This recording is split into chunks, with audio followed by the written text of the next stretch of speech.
بسم الله الرحمن الرحيم. الحمد لله الذي أنزل على عبده الكتاب ولم يجعل له عوجا قيما لينذر بأسا شديدا من لدنه ويبشر المؤمنين الذين يعملون الصالحات أن لهم أجرا حسنا ماكثين فيه أبدا وينذر الذين قالوا اتخذ الله ولدا ما لهم به من علم ولا لآبائهم كبرت كلمة تخرج من أفواههم إن يقولون إلا كذبا فلعلك باخع نفسك على آثارهم إن لم يؤمنوا بهذا الحديث أسفا إنا جعلنا ما على الأرض زينة لها لنبلوهم أيهم أحسن عملا وإنا لجاعلون ما عليها صعيدا جرزا أم حسبت أن أصحاب الكهف والرقيم كانوا من آياتنا عجبا إذ أوى الفتية إلى الكهف فقالوا ربنا آتنا من لدنك رحمة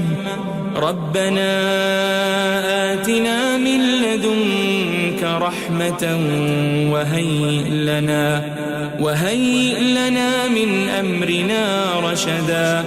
فضربنا على آذانهم في الكهف سنين عددا ثم بعثناهم لنعلم أي الحزبين أحصى لما لبثوا أمدا نحن نقص عليك نبأهم بالحق إنهم فتية آمنوا بربهم وزدناهم هدى وربطنا على قلوبهم إذ قاموا فقالوا ربنا رب السماوات والأرض لن ندعو من دونه إلها لقد قلنا إذا شططا هؤلاء قومنا اتخذوا من دونه آلهة لولا يأتون عليهم بسلطان بين فمن أظلم ممن افترى على الله كذبا وإذ اعتزلتموهم وما يعبدون إلا الله فأووا إلى الكهف ينشر لكم ربكم من رحمته ويهيئ لكم من أمركم مرفقا وترى الشمس إذا طلعت تزاور عن كهفهم ذات اليمين وإذا غربت تقرضهم ذات الشمال وهم في فجوة منه ذلك من آيات الله من يهد الله فهو المهتد ومن يضلل فلن تجد له وليا مرشدا وتحسبهم أيقاظا وهم رقود ونقلبهم ذات اليمين وذات الشمال وكلبهم باسط ذراعيه بالوصيد لو اطلعت عليهم لوليت منهم فرارا ولملئت منهم رعبا وكذلك بعثناهم ليتساءلوا بينهم قال قائل منهم كم لبثتم قالوا لبثنا يوما أو بعض يوم قالوا ربكم أعلم بما لبثتم فابعثوا أحدكم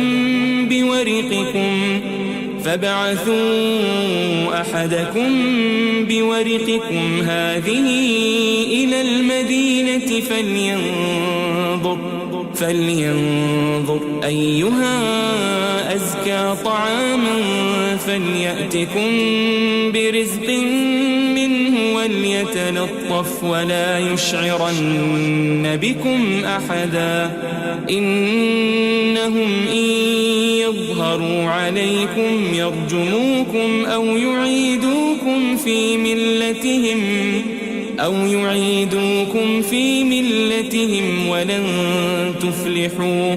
ولن تفلحوا إذن أبدا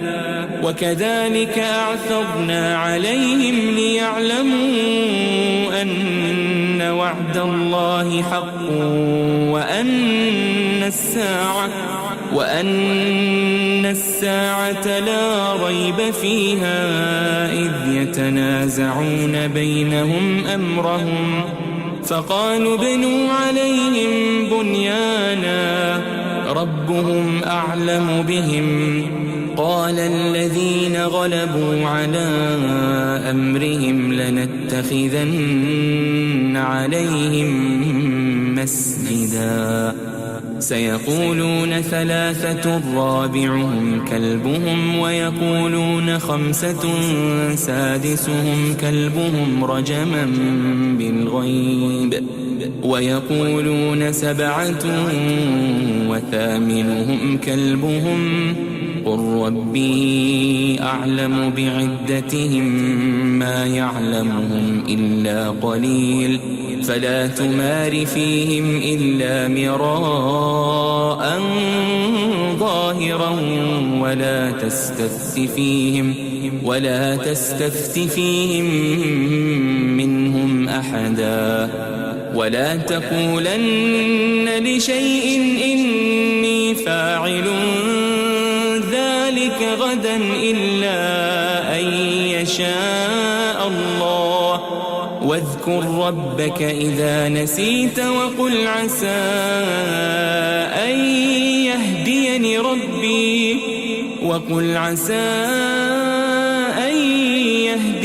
ربي لأقرب من هذا رشدا ولبثوا في كهفهم 300 سنين وازدادوا 9 قل الله أعلم بما لبثوا له غيب السماوات والأرض أبصر به وأسمع ما لهم من دونه من ولي ولا يشرك في حكمه أحدا واتل ما أوحي إليك من كتاب ربك لا مبدل لكلماته ولن تجد من دونه ملتحدا واصبر نفسك مع الذين يدعون ربهم بالغداة والعشي يريدون وجهه ولا تعد عيناك عنهم تريد زينة الحياة الدنيا ولا تطع من أغفلنا قلبه عن ذكرنا واتبع هواه وكان أمره فرطا وقل الحق من ربكم فمن شاء فليؤمن ومن شاء فليكفر إنا أعتدنا للظالمين نارا أحاط بهم سرادقها وإن يستغيثوا يغاثوا بماء كالمهل يشوي الوجوه بئس الشراب وساءت مرتفقا إن الذين آمنوا وعملوا الصالحات إنا لا نضيع أجر من أحسن عملا أولئك لهم جنات جنات عدن تجري من تحتهم الأنهار يحلون فيها من أساور من ذهب ويلبسون ثيابا خضرا من سندس وإستبرق متكئين فيها على الأرائك نعم الثواب وحسنت مرتفقا. واضرب لهم مثل الرجلين جعلنا لأحدهما جنتين من أعناب وحففناهما بنخل وجعلنا بينهما زرعا كلتا الجنتين آتت أكلها ولم تظلم منه شيئا وفجرنا خلالهما نهرا وكان له ثمر فقال لصاحبه وهو يحاوره أنا أكثر منك مالا وأعز نفرا ودخل جنته وهو ظالم لنفسه قال ما أظن أن تبيد هذه أبدا وما أظن الساعة قائمة ولئن رددت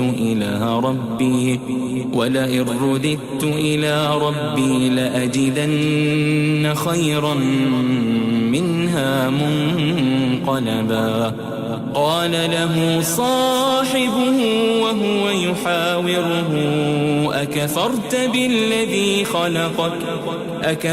بالذي خلقك من تراب ثم من نطفة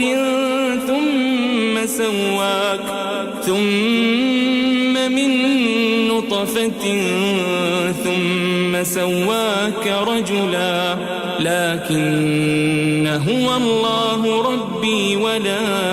أشرك بربي أحدا. ولولا إذ دخلت جنتك قلت ما شاء الله لا قوة إلا بالله إن ترني أنا أقل منك مالا وولدا فعسى ربي أن يؤتيني خيرا من جنتك ويرسل عليها حسبانا من السماء فتصبح صعيدا زلقا أو يصبح ماؤها غورا فلن تستطيع له طلبا. وأحيط بثمره فأصبح يقلب كفيه على ما أنفق فيها وهي خاوية على عروشها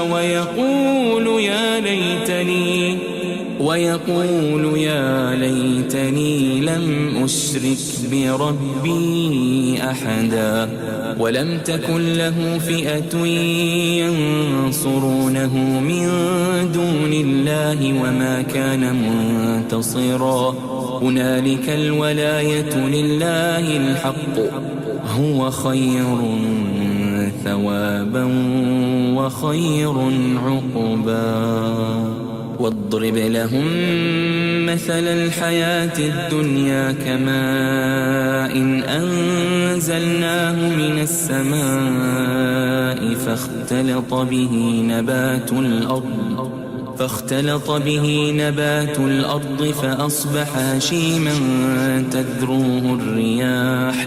وكان الله على كل شيء مقتدرا. المال والبنون زينة الحياة الدنيا والباقيات الصالحات خير عند ربك ثوابا وخير أملا. ويوم نسير الجبال وترى الأرض بارزة وحشرناهم فلم نغادر منهم أحدا وعرضوا على ربك صفا لقد جئتمونا كما خلقناكم أول مرة بل زعمتم أن لن نجعل لكم موعدا. ووضع الكتاب فترى المجرمين مشفقين مما فيه ويقولون يا ويلتنا ما لهذا الكتاب لا يغادر صغيرة ولا كبيرة إلا أحصاها ووجدوا ما عملوا حاضرا ولا يظلم ربك أحدا. وإذ قلنا للملائكة اسجدوا لآدم فسجدوا إلا إبليس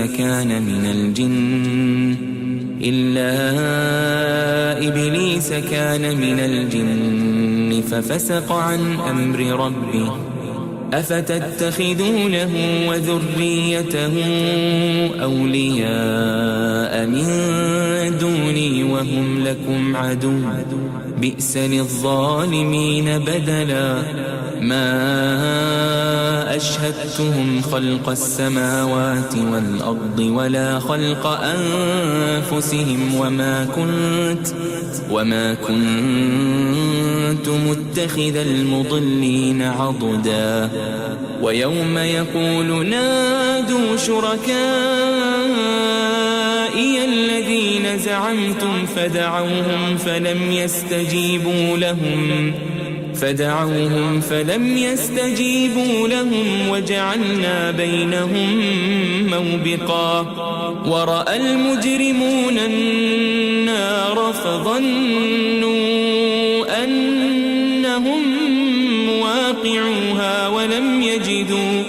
ولم يجدوا عنها مصرفا. ولقد صرفنا في هذا القرآن للناس من كل مثل وكان الإنسان أكثر شيء جدلا. وما منع الناس أن يؤمنوا إذ جاءهم الهدى ويستغفروا ربهم إلا أن تأتيهم سنة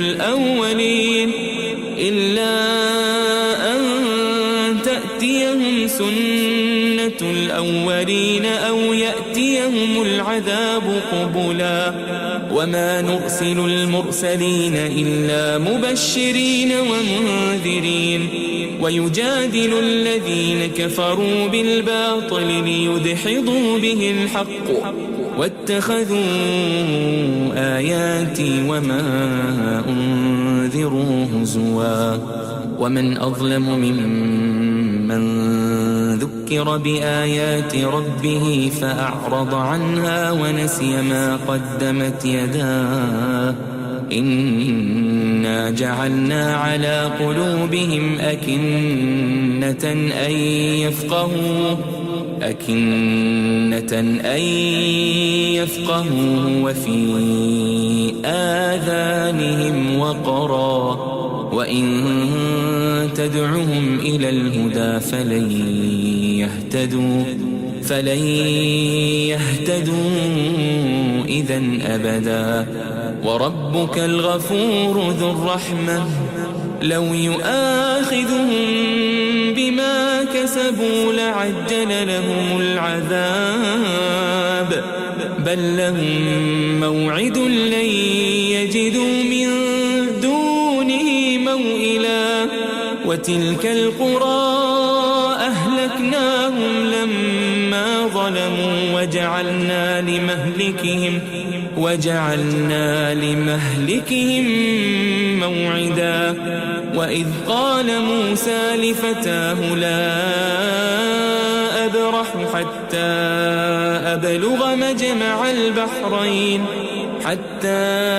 أبلغ مجمع البحرين أو أمضي حقبا فلما بلغا مجمع بينهما نسيا حوتهما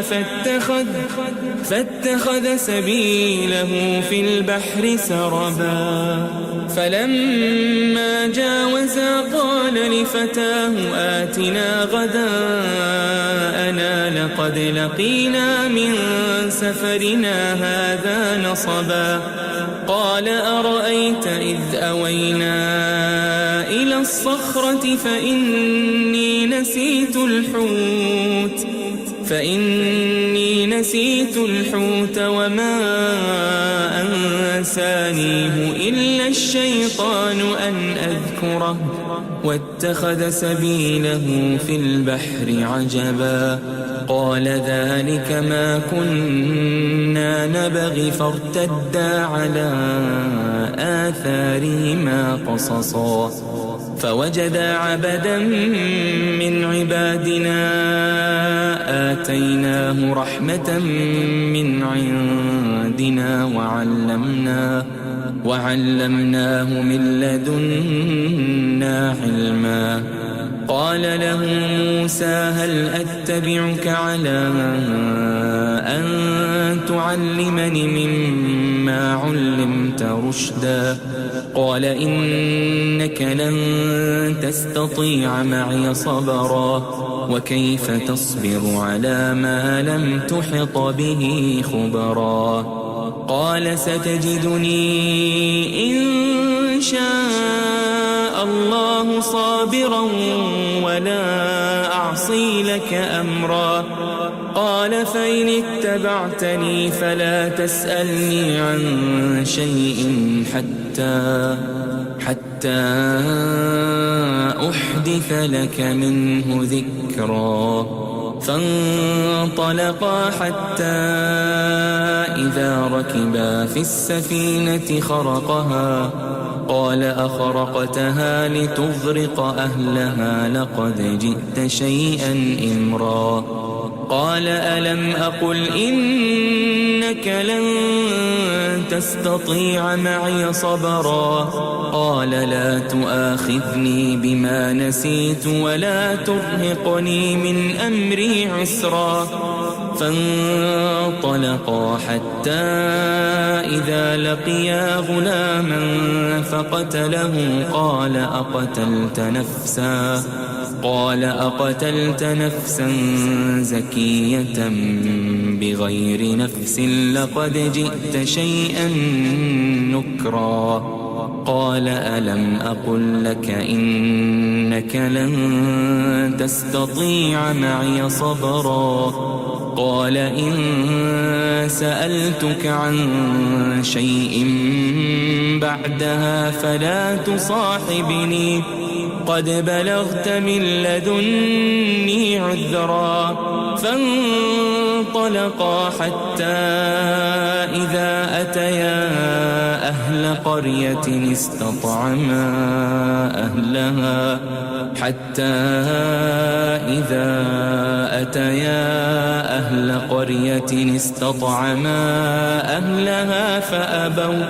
فأبوا أن يضيفوهما فوجدا فيها جدارا يريد أن ينقض فأقامه قال لو شئت لاتخذت عليه أجرا قال هذا فراق بيني وبينك سأنبئك بتأويل ما لم تستطع عليه صبرا أما السفينة فكانت لمساكين يعملون في البحر فأردت أن أعيبها وكان وراءهم ملك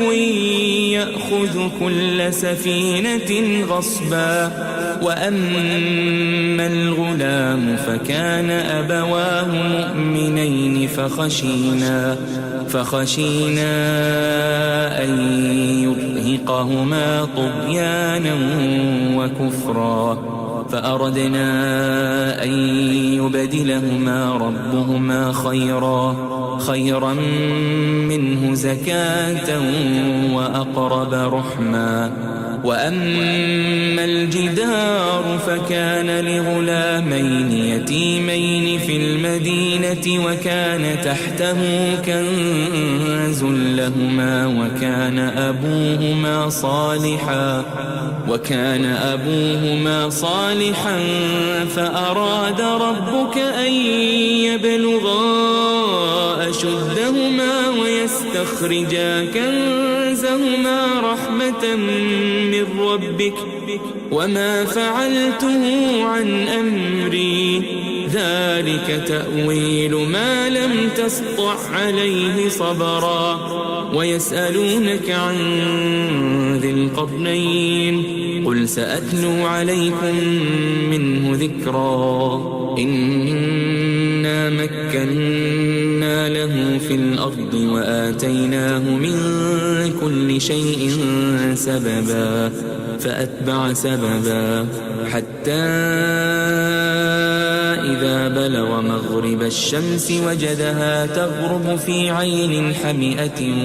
ووجد عندها قوما قلنا يا ذا القرنين إما أن تعذب وإما أن تتخذ فيهم حسنا قال أما من ظلم فسوف نعذبه ثم يرد إلى ربه فيعذبه عذابا نكرا وأما من آمن وعمل صالحا فله جزاء الحسنى وسنقول له من أمرنا يسرا ثم أتبع سببا حتى إذا بلغ مطلع الشمس وجدها تطلع على قوم لم نجعل لهم من دونها سترا كذلك وقد أحطنا بما لديه خبرا ثم أتبع سببا حتى إذا بلغ بين السدين وجد من دونهما قوما لا يكادون يفقهون قولا قالوا يا ذا القرنين إن يأجوج ومأجوج مفسدون في الأرض فهل نجعل لك خرجا على أن تجعل بيننا وبينهم سدا قال ما مكني فيه ربي خير فأعينوني بقوة أجعل بينكم وبينهم ردما آتوني زبر الحديد حتى إذا ساوى بين الصدفين قال انفخوا حتى إذا جعله نارا قال آتوني أفرغ عليه قطرا فما استطاعوا أن يظهروه وما استطاعوا له نقبا قال هذا رحمة من ربي فإذا جاء وعد وعد ربي جعله دكاء وكان وعد ربي حقا وتركنا بعضهم يومئذ يموج في بعض ونفخ في الصور فجمعناهم جمعا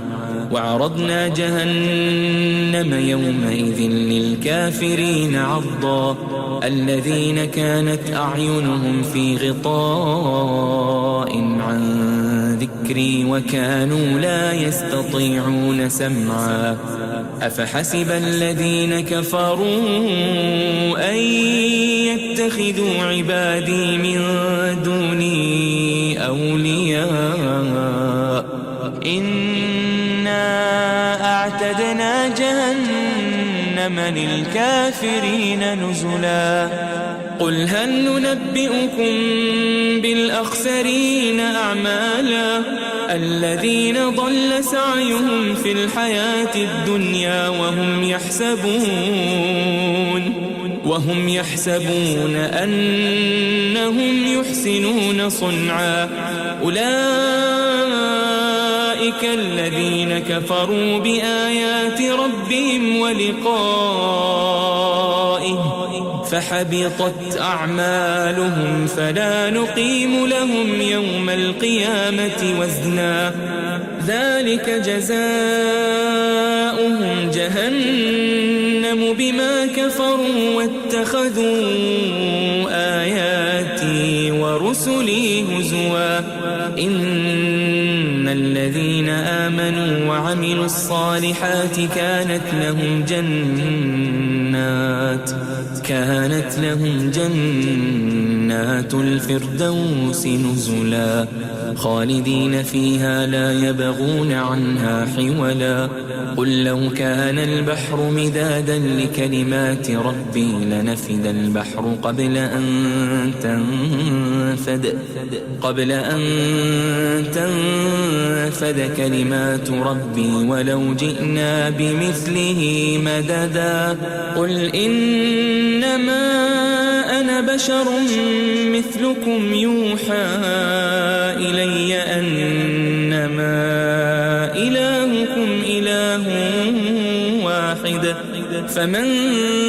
كان يرجو لقاء ربه فليعمل عملا صالحا ولا يشرك بعبادة ربه